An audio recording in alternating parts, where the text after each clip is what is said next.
It was supposed to be a routine flight, a short trip home after a global business summit. The man stepping into the airport that morning wasn't just another traveler. He was a symbol of everything success could mean. A black CEO, admired, respected, and the face of a company that had broken barriers in boardrooms where no one looked like him. But within hours, his dignity would be ripped away in the cruelest possible way, under the fluorescent lights of an airline lounge, surrounded by laughter that wasn't his.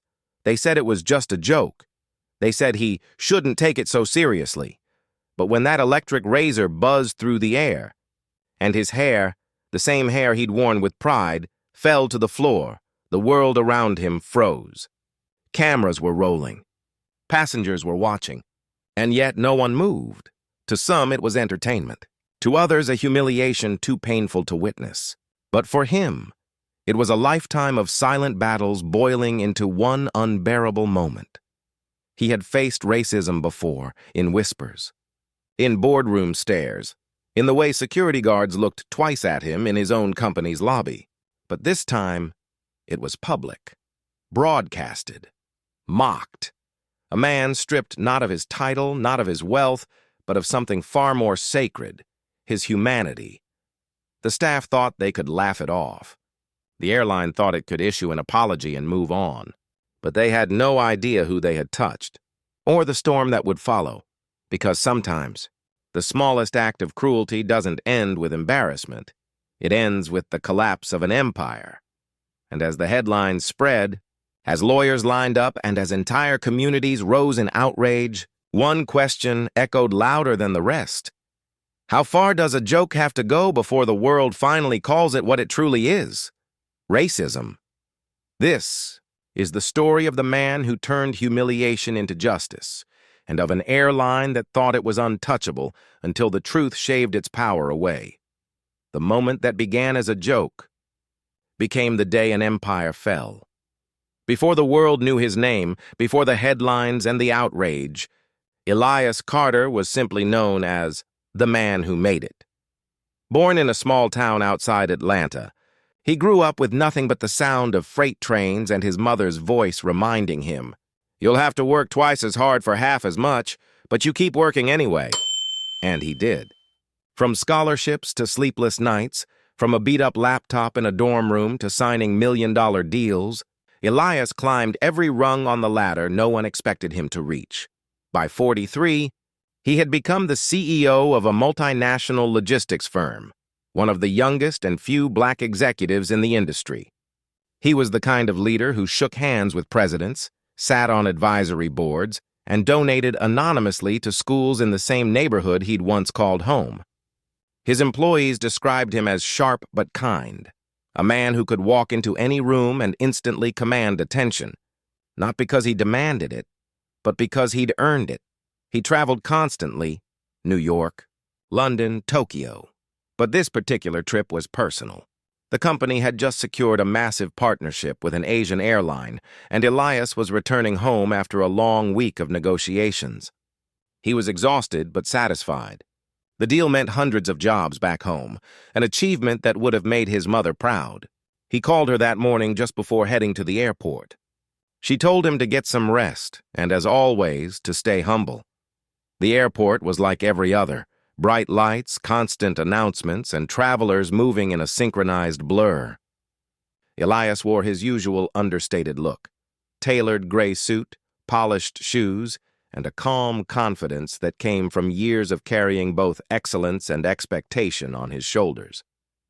People often mistook his quiet demeanor for distance. What they didn't see was the quiet armor of self-control he'd learned to wear.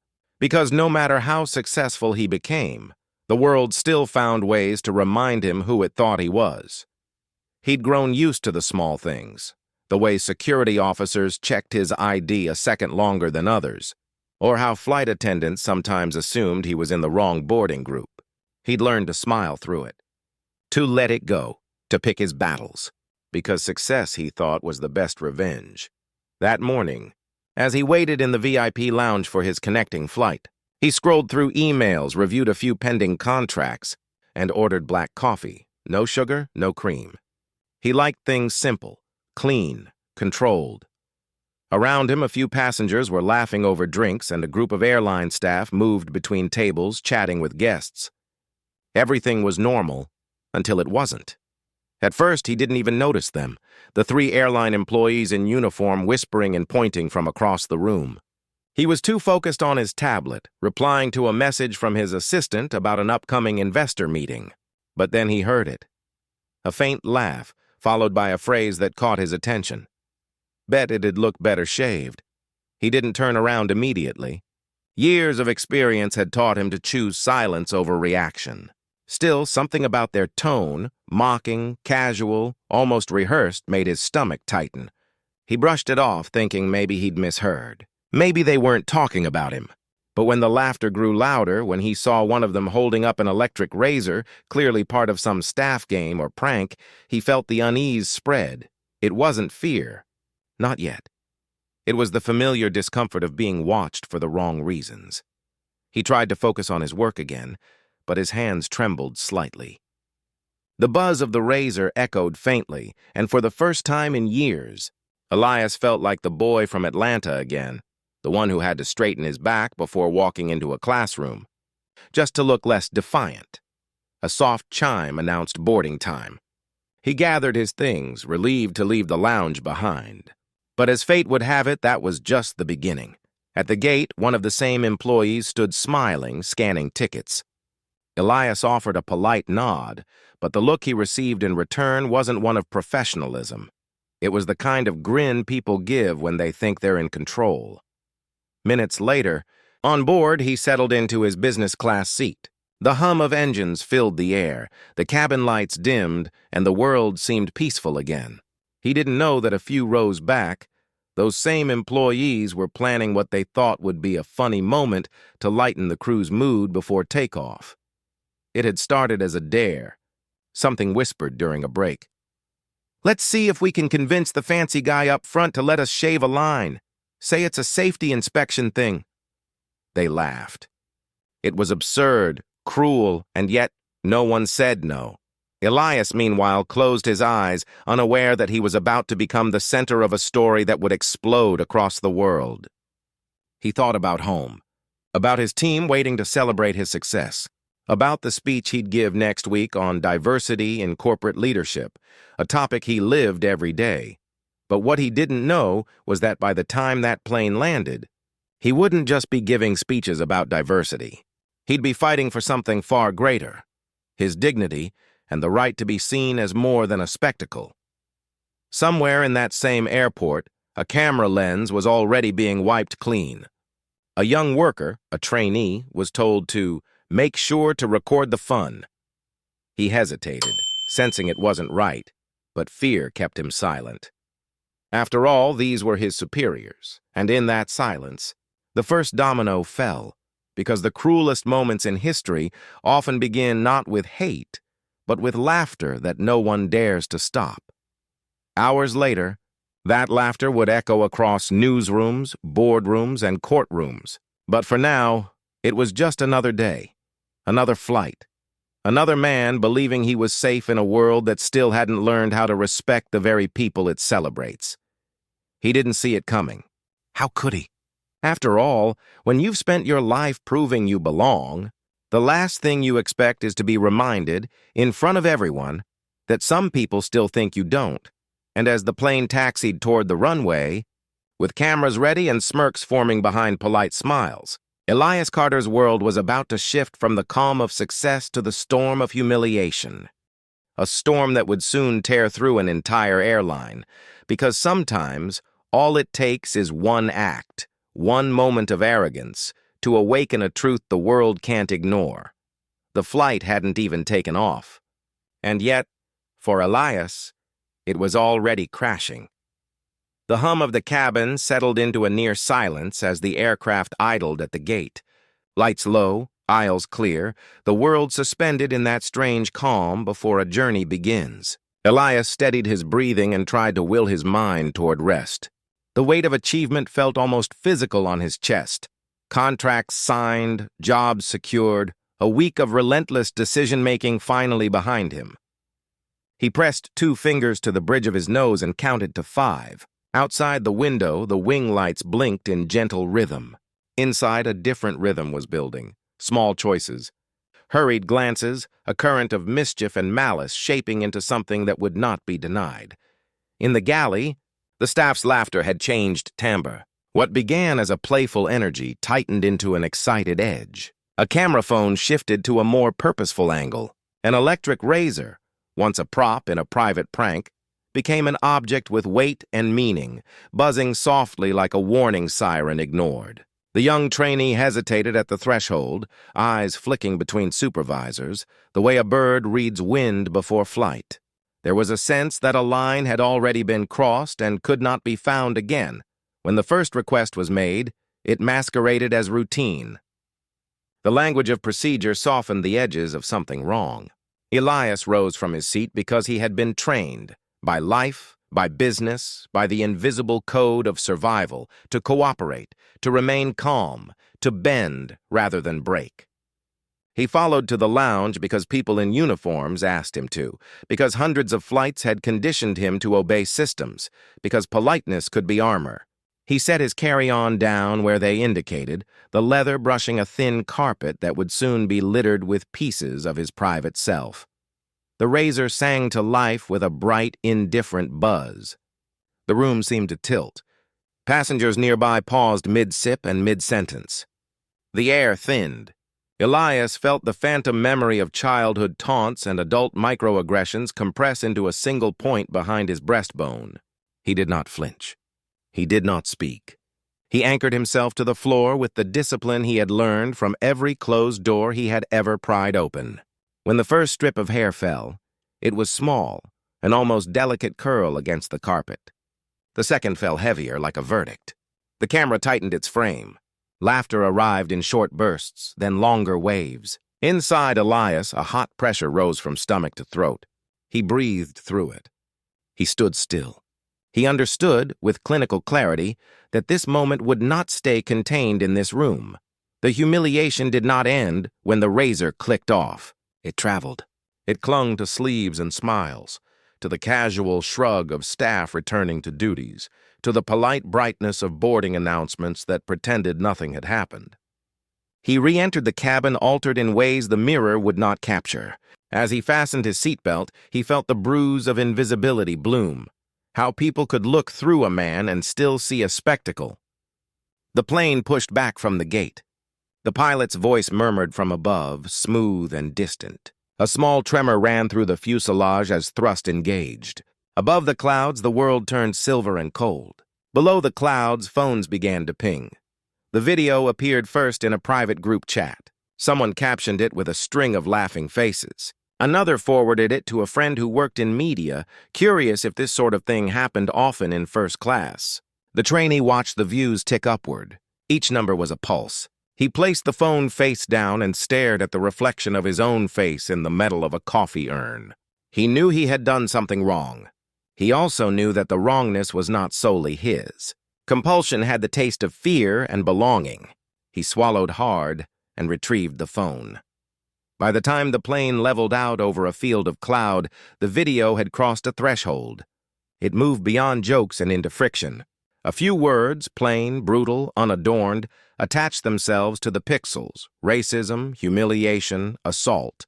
A blogger embedded the clip in a short post and called it a symptom of an old disease flourishing in new uniforms. An influencer stitched it with statistics on disparate treatment in corporate and travel spaces. Within hours, strangers had already pieced together that the man in the video was not an anonymous passenger, but a CEO whose name carried weight on earnings calls. In his seat, Elias heard the first whispers ripple down the aisle. He felt the temperature shift around him, a subtle recalibration as people realized who he was. Some avoided his eyes as if guilt were contagious. Others stared openly, cataloging, measuring. He closed his eyes not to rest, but to contain himself. Behind his eyelids, he returned to the childhood kitchen where his mother's voice lived. The phrase was simple: keep breathing. He obeyed. When the plane touched down, the story was already airborne. A courting of reporters began at the gate, their faces bright with urgency. Security appeared, then vanished, then reappeared, unsure whether they were dealing with a public relations issue or a legal one. The airline's front desk adopted a tone of careful sympathy. Policies were recited. Vouchers were offered. An apology shaped itself into a neat, meaningless square of words. The absurdity of the exchange hovered like static. Elias accepted nothing, signed nothing, and walked away. His phone, long ignored, now pulsed with messages. Board members, friends, an attorney who had once told him that truth without power often looks like silence, but truth with power sounds like an earthquake. He did not respond. He let the noise surge and recede like waves. He went home. He stood under hot water until the steam softened the night. He watched loose strands near the sink curl like punctuation marks.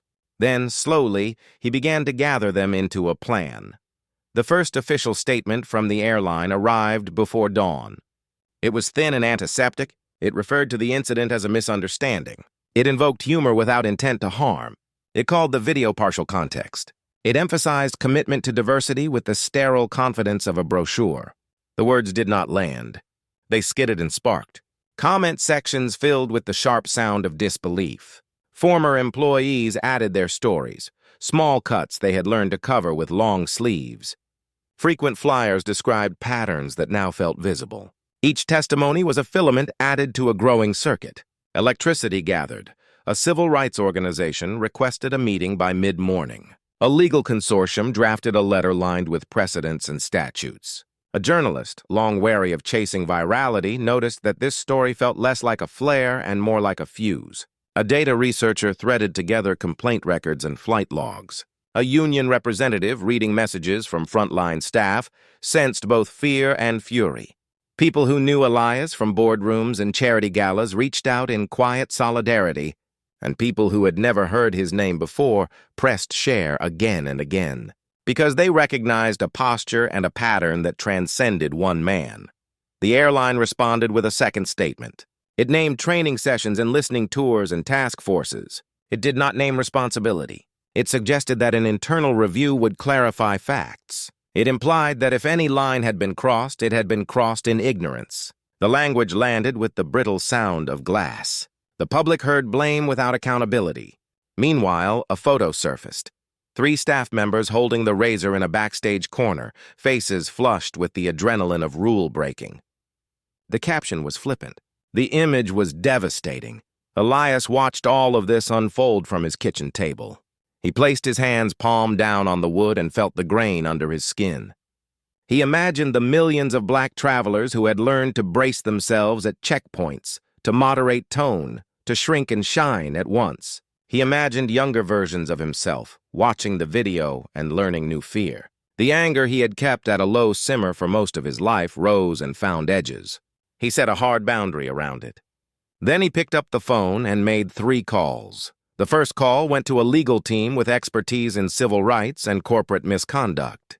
The second went to a communications strategist known for cutting through fog with clean truth. The third went to a former employee of the airline who had once tried to expose inequitable assignment practices and had been quietly pushed out. The plan forming in his mind was not revenge. It was something colder and clearer, the insistence that systems reveal themselves, fully under light. Within 24 hours, the trainee who had filmed the incident reached out through an encrypted channel. His message was halting and careful. He said he was sorry. He said he had more footage. He said he was scared. Elias did not promise safety he could not guarantee. He offered respect and a path forward supported by counsel. The trainee shared a longer clip. It included the lead-up in the lounge, the handheld excitement, the reference to a dare. It included a moment when someone in uniform gestured toward a written policy and laughed. It included a line in which the shaving was framed as a game designed to cut tension on long shifts. The footage transformed a cruel act into a chain of decisions with roots. Documents began to appear, attendance rosters, Slack threads filled with the brittle humor of people who have learned to cloak hostility in irony. Photos of a whiteboard joke list that invited staff to check off hair-related pranks. A complaint submitted weeks earlier by a black flight attendant about racially charged remarks during pre-flight briefings. A quiet email from a supervisor discouraging escalation in order to preserve team morale. Piece by piece, a picture emerged. Not a one-off lapse, but a culture calibrated to belittle while denying the belittlement existed. Regulators noticed. A federal inquiry opened with measured language. A state attorney general announced an investigation into discriminatory practices in public accommodations. Shareholders asked for an emergency board meeting. The airline's stock chart took on a sharp angle. Travel partners requested clarification on exposure. A major card issuer paused a co-branded promotion. None of these changes were dramatic alone. Together they behaved like weather, subtle shifts that became a storm. Inside the company, panic whispered down hallways. Executives tasked a crisis firm with containing damage. Middle managers relayed orders with the breathless urgency of people trying to hold water in their hands. Some employees deleted posts. Others printed emails and tucked them into bags, suddenly aware that the tide could turn and that tides have long memories. The frontline crews felt the tremor most acutely. They had always been closest to pressure points. A few of them organized a quiet circle to document incidents, not for vengeance, but for record. The circle widened. Stories multiplied. The accumulation was heavy. Elias stepped into the public space with precision. He issued a statement that named what had happened to him without collapsing the story into himself. He connected his experience to patterns measured by data and lived by millions. He described the line between humor and harm and the way institutions use ambiguity to blur that line until accountability dissolves. He spoke without rancor, which made the rage beneath his words hum at a frequency audiences could feel. People leaned in, not just to him, but to the larger point he carried. Families who had lost loved ones to slower, quieter violences in systems felt seen by analogy. Students who had been mocked for their hair in school dress code disputes recognized a cousin of their pain. Professionals who had watched their competence questioned in meetings found language they could borrow. The incident, terrible in its specificity, became a mirror for countless indignities. The mirror did not distort. It revealed. The airline tried a third statement, heavier with contrition, brighter with promises. It named an independent investigator considered credible. It suspended the involved employees and placed a senior executive on leave. It announced a leadership listening tour with scheduled stops in cities known for their activist communities. It pledged money to organizations working on equity in travel. The pledges sounded more like calculations than convictions. The public had learned to parse intention by now. The timing read as pressure response. Then the memo leaked. It had been written months before, by a mid-level executive who warned that the company's diversity and inclusion initiative was being treated as branding rather than structural change. The memo detailed instances in which serious concerns were redirected into team-building activities and lunch and learns. It warned with eerie calm that a reputational crisis would arise if the gap between statements and reality continued to widen. The memo had been acknowledged and filed. The author had been sidelined. The leak did not simply expose hypocrisy. It traced a decision tree of willful inaction. A coalition formed across groups that often work in parallel rather than tandem. Civil rights organizations, labor advocates, consumer watchdogs, and a network of black business leaders who understood both the mechanics of power and the price of being polite. They did not call for boycotts in the usual language.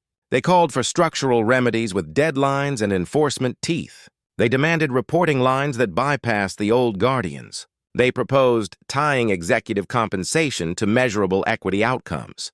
They placed their demands in the language of both morality and markets. At the next board meeting, unity fractured. Some saw a path forward through deep reform and radical transparency. Others clung to a strategy of waiting out the news cycle. One director spoke in the cool jargon of risk and reward and failed to notice the way the room had changed, how the era of surviving by apology alone had narrowed. The chair called for calm. Calm had become a currency that no longer held value without action. In the midst of this, the trainee, eyes hollow from nights of little sleep, sat for a confidential deposition. He spoke in a low, steady voice about incentives shaped by culture, about the pleasure of inclusion offered by cruelty, about the way laughter can become an alibi.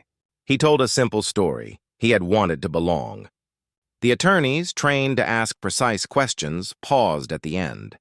The room was quiet enough to hear paper settle. The truth had arrived not in fire, but in a kind of clean air that made everyone breathe differently. Media outlets shifted tone. The story became less about a single event and more about what it revealed. Long-form pieces explored the history of travel as a site of inequality and humiliation. Podcasts traced the politics of corporate apologies. Analysts modeled how reputational risk can erase market cap faster than a recession. The airline's competitors issued statements built with careful distance, then quietly audited their own practices. A sense of reckoning, painstaking, and uneven moved like a shadow through an industry that sells escape and sometimes delivers harm. In private, Elias wrestled with old instincts. Respectability had been a shield. It had also sometimes been a cage. He felt the tug toward conciliation, the invitation to be the reasonable man who smooths the way. He recognized that role as another trap. He chose instead to be exact. He rejected settlement offers that were only money and silence. He insisted on terms that would alter process and accountability. He understood that such insistence invited hostility. He accepted that risk. His mother's voice, always the first and last counsel, echoed with measured pride. As pressure mounted, the airline's back channels churned.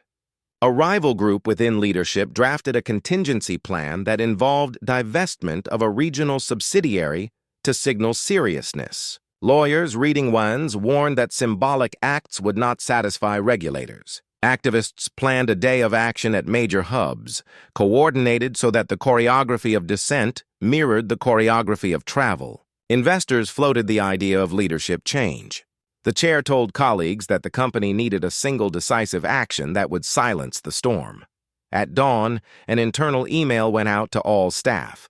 It announced sweeping changes that sounded impressive and also curiously weightless. It promised that nothing like this would happen again, because nothing like this had ever happened before. It thanked employees for their dedication and asked them to refrain from public comment. It framed the crisis as a test the company would pass with unity.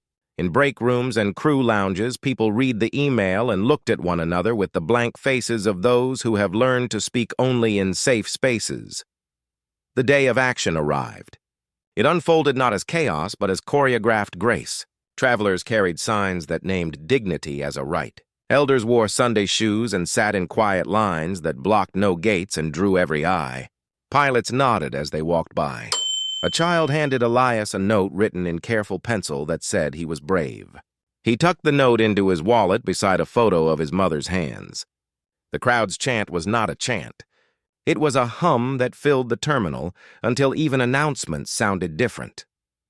In a small conference room on an upper floor of headquarters, a nervous executive clicked refresh on a live sentiment dashboard and watched green lines sink into red. Down the hall, a different executive stared out at the city and measured how quickly institutions can move when their survival is at stake. On another floor, a group of lawyers finalized a filing that would compel the release of internal communications. The printer exhaled warm paper into a tray. The next leak was worse. It was a training slide from a leadership seminar. The slide did not mention race directly.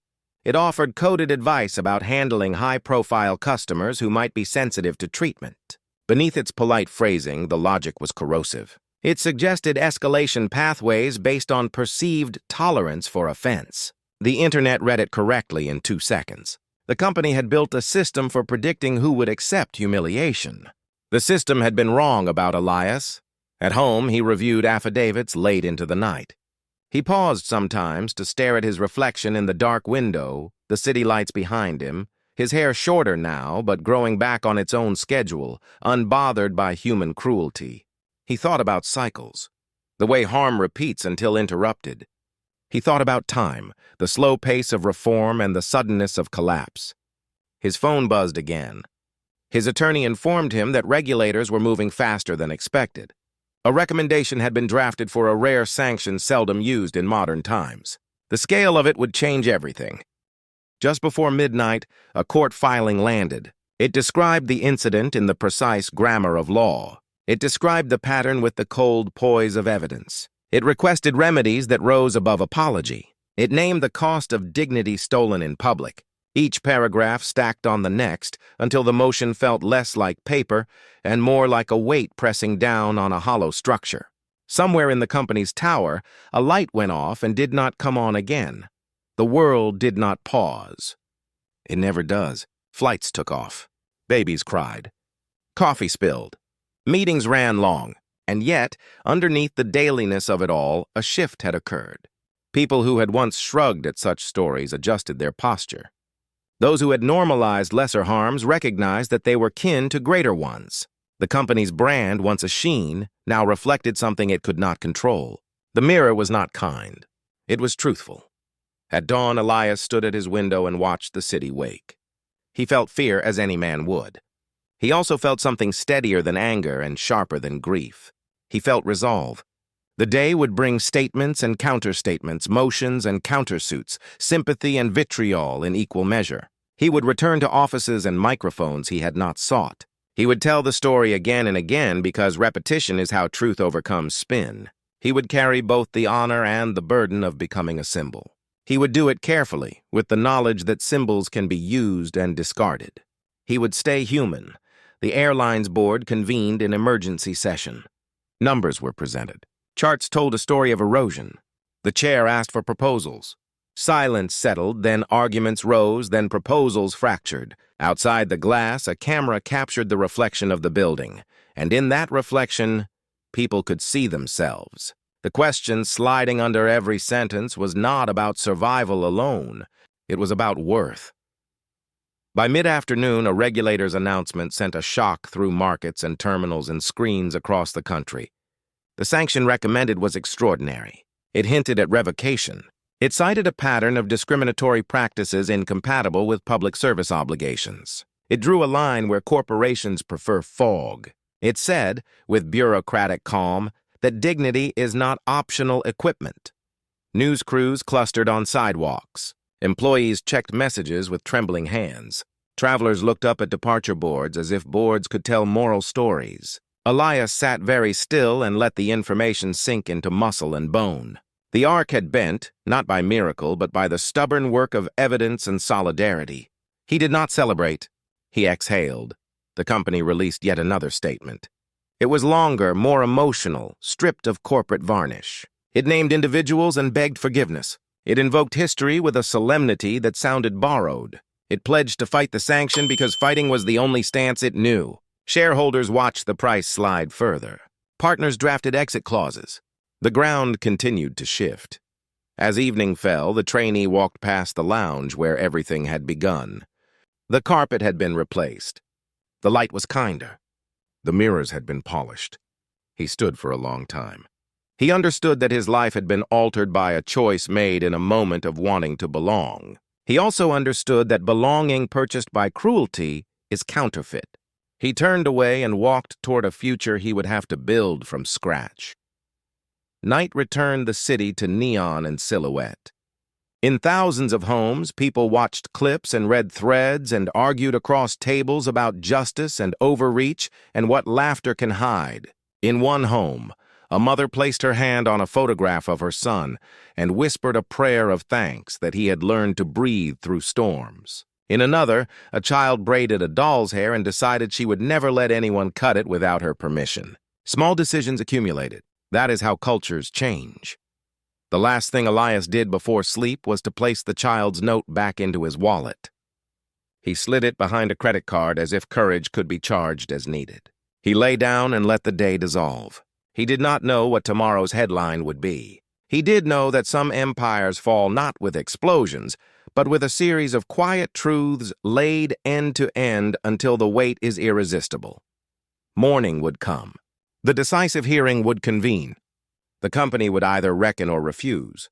On a screen already waiting in a courthouse, the recommendation for the most severe penalty sat in a simple font, black on white, steady as stone, and somewhere a gavel, still at rest, was already heavy with what came next. The morning of the hearing arrived heavy with anticipation. News vans clustered like vultures outside the courthouse. Cameras waited, not for words but for tremors. Inside, marble floors amplified every footstep, echoing through corridors thick with tension. Elias walked through those halls not as a CEO or a victim, but as a man stripped bare and standing in front of the world that had tried to humiliate him. His reflection in the glass doors looked calm, but inside a storm raged, a quiet, calculated fury that had grown roots since that day in the lounge. He had faced countless boardrooms before, but never one like this. This wasn't about numbers, profits, or partnerships. This was about truth and the price of dignity. The courtroom itself felt colder than it should have. Rows of faces blurred into one, reporters, officials, staff members in crisp uniforms. Somewhere among them sat the same employees who had called it a joke. Their laughter had vanished, replaced by the pale silence of consequence.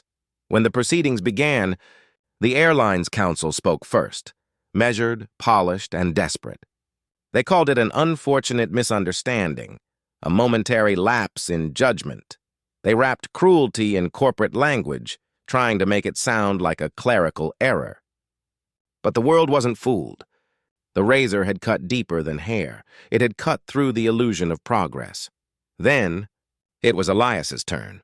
He stood slow and deliberate, adjusting his tie not out of vanity but ritual, a gesture of grounding. The room quieted. Even the cameras seemed to hesitate. His voice, when it came, wasn't angry. It was steady, low, almost surgical. He spoke of what it felt like to be mocked in public by those paid to serve. He described the laughter, the paralysis of disbelief, the cold air on the back of his neck as each strand fell. He didn't raise his tone, didn't dramatize. He simply told the truth. And sometimes, the truth spoken plainly is more devastating than any performance. I've been told all my life, he said, that success would protect me, that money, position, and respect would buy me distance from humiliation, that if I played by every rule, I'd be safe. But racism doesn't read resumes. It doesn't care about titles. It's a quiet storm waiting for a spark. The courtroom remained silent, but the tension was alive, vibrating between walls, pulsing under skin. Even the airline's executives looked uneasy, their polished composure unraveling one twitch at a time. When the trainee was called to testify, his hands trembled as he lifted the folder of evidence. His voice cracked. I recorded it, he confessed, because they told me to. I laughed because I didn't want to lose my job, but I knew it was wrong. He described how they mocked Elias behind his back, how supervisors encouraged fun with high-profile passengers to relieve stress. Each word landed like a hammer. The footage played again, uncut, unfiltered, raw. The sound of the razor filled the courtroom, louder now than it had been in the lounge. The hum vibrated through the walls, through the viewers, through every heart that had ever known humiliation, masked as humor. Elias didn't look away. The audience did. Even the judge blinked rapidly, swallowing hard. The moment replayed. His calm, their laughter, the fall of hair, the click of the camera. And then, silence. You could feel the weight of that silence, heavy, suffocating, inescapable. It wasn't just a pause. It was judgment before the verdict. Then came the airline's defense. The apology videos, the corporate jargon, the spreadsheets of diversity programs and training modules. They listed charitable donations, scholarships, and mentorship initiatives as proof of their goodness. But every word felt smaller than the crime. Every excuse sounded hollow next to the sound of that razor. The prosecutor rose slowly, eyes sharp. You say this was a joke, she said, but jokes require consent. You say it was harmless, but harm echoes long after laughter fades. You call it isolated. We call it a culture, the gallery murmured. A few gasps slipped through. Elias sat still, his gaze fixed forward. When the court broke for recess, the crowd outside had doubled. Protesters stood shoulder to shoulder, holding signs that read, "Dignity is not optional and humiliation is not hospitality." They weren't just there for Elias. They were there for every traveler, every employee, every person who had ever been told to lighten up after being demeaned.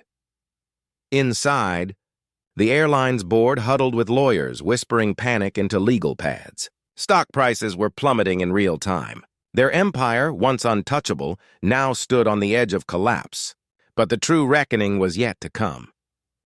As the hearing resumed, the court clerk announced the entrance of the Civil Aviation Regulatory Council, the highest authority on airline operation and ethics. The chief inspector, a woman known for her incorruptible resolve, stepped forward. Her report was thick, a compilation of weeks of investigation, interviews, and hidden records. She began reading. Every word peeled another layer off the corporation's facade. Dozens of unreported complaints of racial targeting. Internal chats mocking passengers based on appearance. A loyalty program perk named after a racist slur used as a nickname. And the most damning of all, leadership correspondence acknowledging problematic humor among staff, but dismissing it as morale building. Each revelation drew audible gasps.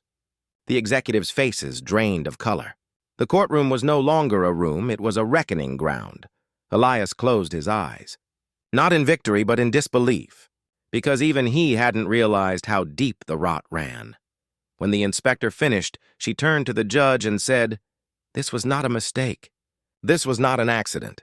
This was a culture of dehumanization institutionalized at every level. For the first time, one of the airline's senior executives, gray-haired, trembling, stood up and whispered, 'We didn't mean for it to go this far.'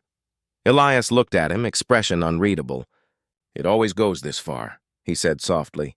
The tension broke. Murmurs filled the air. Cameras clicked. The defense tried to object, but it was useless now. The world had seen too much. The judge called for order, voice stern but eyes glassy. 'Proceed,' she said. The prosecutor stepped forward once more. 'This case is not about one man's humiliation,' she declared. 'It's about an industry that disguises discrimination as service, prejudice as policy, and cruelty as culture. What happened to Mr. Carter is not an exception. It is exposure.' Applause broke out from the gallery before being hushed. Then came the verdict. The court ruled the airline guilty of systemic racial discrimination and violation of human dignity laws. Its operating license was suspended indefinitely, pending structural overhaul. Executives were charged with negligence and misconduct. The employees directly involved faced criminal prosecution. And in an unprecedented move, the court ordered a formal apology, not just to Elias, but to every employee and passenger who had filed a complaint that went ignored. But it wasn't over, because what happened next was beyond any courtroom's control. Outside, the crowd erupted, not in chaos but in catharsis. People cried openly. Some hugged strangers. News anchors struggled to describe the atmosphere. The story had evolved beyond one man, one company. It had become a mirror held up to society itself. Elias stepped out of the courthouse to a wall of flashing lights and chanting voices. His name echoed in the air, but he didn't raise his hands in triumph. He simply nodded, once humbled and heavy. Reporters shouted questions. How does it feel to bring down an airline? What do you say to those who called it an overreaction? Do you forgive them? He paused, letting the noise die down. His answer came quiet, almost carried away by the wind. I didn't bring anyone down, he said. The truth did. And then, as he turned to leave, a sound cut through the crowd, a familiar hum. A protester had brought a small electric razor, holding it up like a symbol. The crowd fell silent as Elias walked past it, the hum echoing in the air like a ghost of the past that would never again be allowed to live. But just as the tension began to ease, his phone buzzed. A single message from an anonymous number. It's not over. Check your email. His pulse quickened. In the car, his assistant opened his laptop, brows furrowing. Attached was a file, dozens of confidential internal memos from other airlines. The same language, the same patterns, the same culture hidden under different names.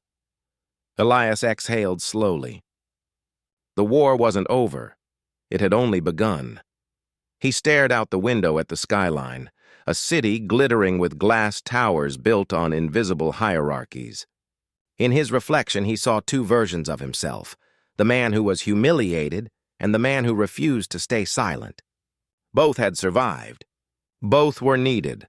Outside, the chants grew louder, echoing through streets, across airports, into homes around the world.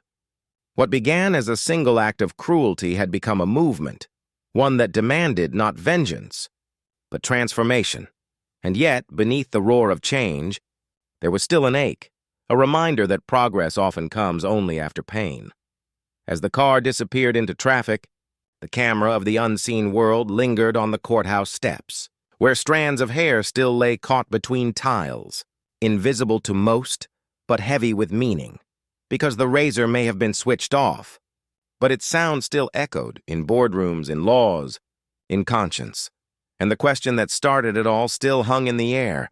How far does a joke have to go before the world finally calls it what it truly is? When the ruling was read aloud, time seemed to stop. The cameras caught every detail: the trembling of hands, the soft collapse of shoulders, the visible weight of consequence settling onto those who had built their empire on silence. But for Elias, it wasn't triumph he felt. It was release.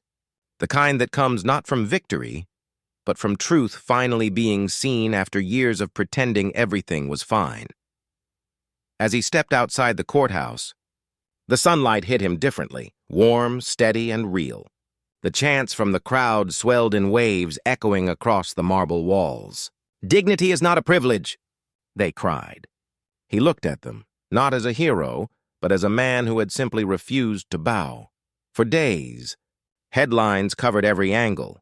Historic judgment against major airline. Racism in the skies exposed, from humiliation to justice. But beneath the surface of breaking news and viral threads, something deeper began to move, a national conversation about what dignity truly means. Airline. Employees from across the industry started sharing their own experiences, stories buried for years beneath fear of losing their jobs. Black pilots spoke of passengers who refused to board when they saw who was flying the plane. Flight attendants revealed coded jokes during briefings. Gate agents talked about unwritten rules of who to search, who to question, who to doubt. The world began to realize what happened to Elias wasn't a fluke. It was a pattern, a reflection of how systems normalize small cruelties until one day they become monstrous.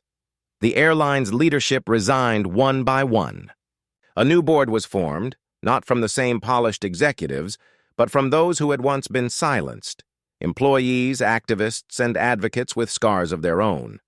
The razor that had once symbolized humiliation was melted down, piece by piece, and recast into a memorial plaque that read, "Never again shall laughter be louder than humanity." Elias was invited to unveil it. He refused. "This isn't about me," he said. "It's about every person who's ever been told their pain was just a misunderstanding." In the weeks that followed, something remarkable began to shift.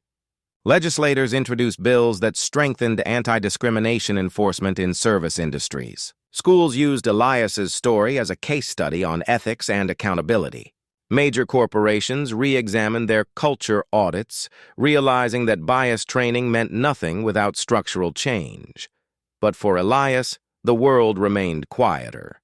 He had stepped away from his company's board, turning down interviews, awards, and book deals. He needed to heal, not in public, but in peace. He returned home to Atlanta, to the same small house where his mother had once told him to keep working anyway. The porch light flickered softly. The air smelled of rain, and the neighborhood kids still rode their bikes down cracked sidewalks like he once had. He sat on that porch for hours, watching the sunset bleed across the sky, wondering how many other sunsets had been stolen from people like him, people whose only crime was existing in the wrong skin at the wrong time. Inside, the TV murmured in the background, a talk show discussing corporate accountability. A guest said, "This case changed everything." Elias turned the volume down. Change, he thought, doesn't happen because of one story. It happens when that story wakes something in millions of others. That night, he opened his laptop. Among thousands of unread emails, one subject line caught his eye.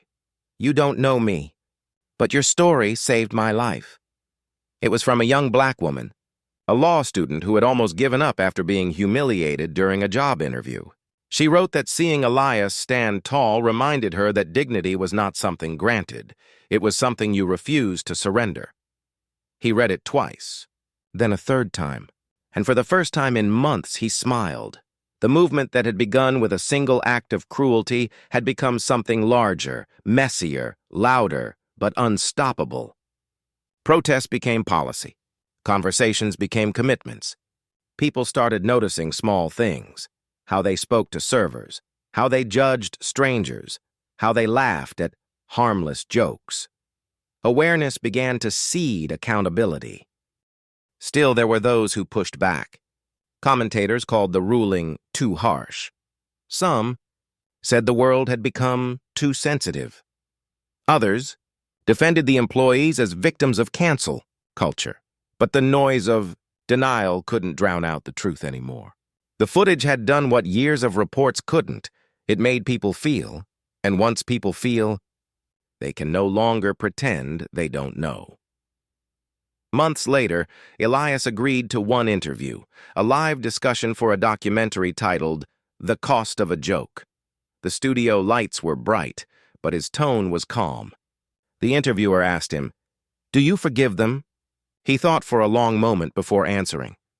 "Forgiveness," he said softly, "isn't about forgetting what they did. It's about refusing to let it define who I am. But forgiveness without accountability isn't healing. It's surrender. I forgive them as people. I do not forgive the system that made them think this was okay." The clip went viral, not because it was dramatic, but because it was real. People saw in him a reflection of their own quiet endurance, the strength of every person who had ever swallowed pain to keep their job, their safety, their peace. The following year, a scholarship was launched in his name, funding education for underprivileged youth in aviation and business. Elias accepted the honor but not the credit. "If a single student can walk into a room without being reduced to a label," he said at the ceremony, "then maybe the pain was worth something." The airline that once humiliated him began rebuilding, new leadership, new training, new culture. But reputation isn't repaired with rebranding. It's rebuilt through reckoning. Every flight began with a statement now displayed on every boarding screen. Every passenger deserves respect. Every human deserves dignity, simple words. But they carried the weight of an empire that had fallen to learn them. Elias still traveled, but rarely by air. When he did, passengers recognized him. Some shook his hand. Others simply nodded, a quiet exchange between those who knew what it meant to be unseen. One day, on a short flight from New York to Chicago, a young attendant approached him nervously. "Sir," she said, "I just wanted to thank you. Because of your story, our entire staff goes through empathy training now, not just policy, but people training. We learn how to see before we serve." Elias smiled faintly. "That's all I ever wanted," he replied. As the plane ascended above the clouds, he looked out the window. The world below seemed small, fragile, and endlessly interconnected. It struck him that racism, like turbulence, isn't always visible, but its impact can shake everything. He thought of his mother, of her words. "You'll have to work twice as hard for half as much, but keep working anyway." He had.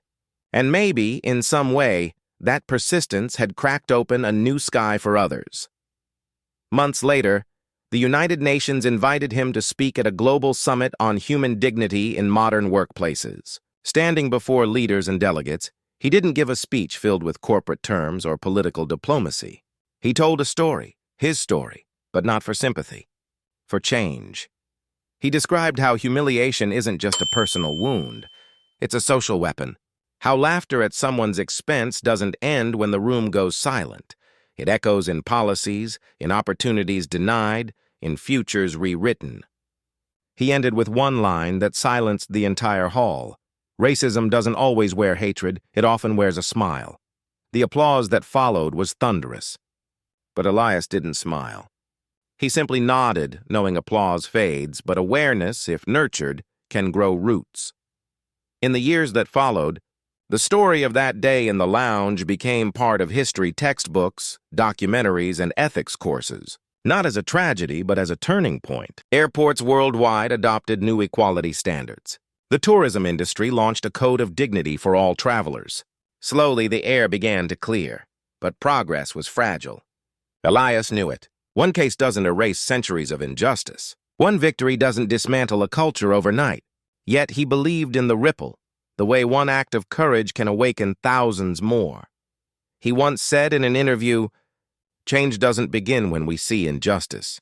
It begins when we refuse to look away." Those words became a global quote. Painted on murals and school walls, printed on signs carried through marches. And though Elias rarely appeared in public anymore, his story continued to breathe in others. In one scene from a later documentary, a young boy at a barbershop looks at his reflection and says, "If someone ever tries to shave my head as a joke, I'll tell them this isn't funny. It's history repeating." The barber nods. Then make sure you're the one who stops it. That's how stories live on, not through headlines, but through hearts changed quietly.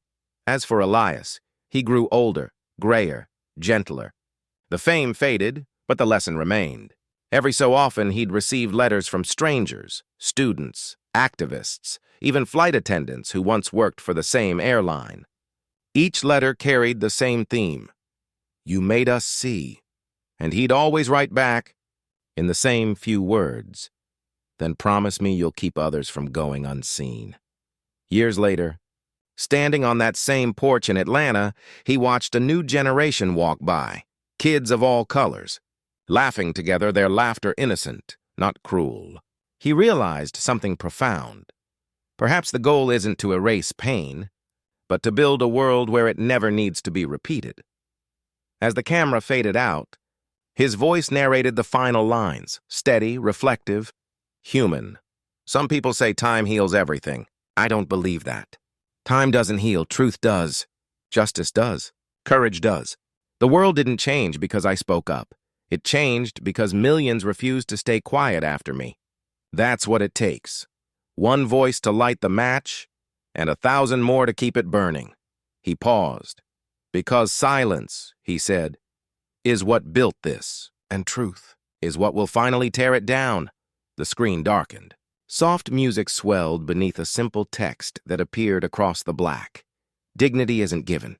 It's defended, every day. Then, a final line, white against the void. How many more stories will it take before we stop calling racism a misunderstanding?